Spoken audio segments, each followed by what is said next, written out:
Also wenn Sie so wollen, gibt es immer verschiedene Muster, wie man das machen kann.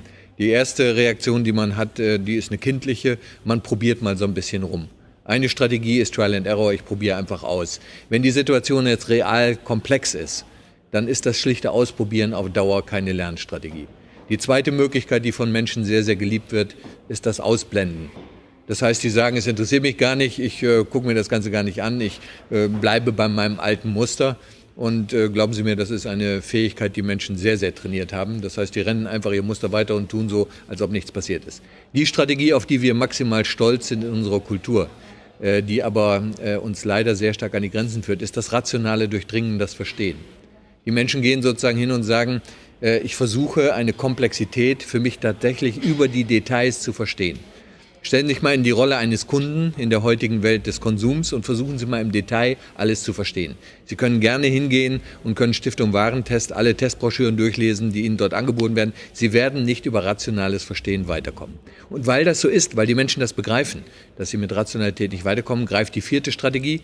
Das ist nicht das Verdrängen, sondern das ist das sich konzentrieren auf einzelne Faktoren. Simplify your life.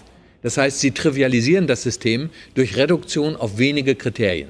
Das heißt, dann ist letztlich der Preis das, worüber Sie entscheiden. Sie sagen, ich verstehe die Welt zwar sonst nicht mehr, aber den billigsten finde ich immer noch raus. Also Sie können Komplexität einfach dadurch bewältigen, dass Sie trivialisieren. Auch keine wirklich gute Strategie, weil in dem Moment, wo Sie trivialisieren, behandeln Sie das System wie ein kompliziertes System. Ein kompliziertes System kann man vereinfachen durch Trivialisierung, indem man es unterteilt. Ein komplexes System zerstören Sie, wenn Sie trivialisieren. Und da sind wir bei der Strategie, die zurzeit wahrscheinlich die einzige ist, die wirklich greift. Das ist die fünfte Strategie, das ist die emotionale Bewertung, das ist das intuitive Agieren.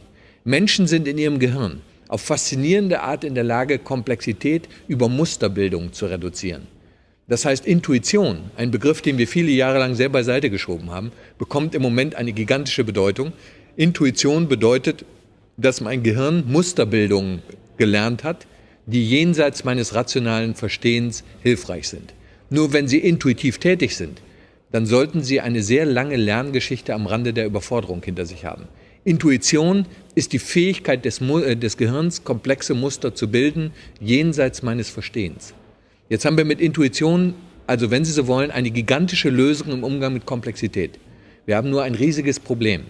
Wenn die Welt sich zwischendrin geändert hat, dann sind meine Intuitionen, die sich gestern ausgebildet haben, heute noch immer gefühlt genauso sicher wie früher, nur leider völlig daneben. Weil die Rahmenbedingungen, unter denen ich die Intuition ausgebildet habe, nicht mehr die Rahmenbedingungen sind, unter denen ich sie heute anwenden möchte. Und wenn Sie sich das Gehirn mal anschauen, eins ist auf jeden Fall richtig. In meinem Gehirn habe ich immer das Gefühl, richtig zu sein. Das ist die Eigenart des Gehirns. Die Wirklichkeit, die ich erlebe, ist für mich wahr.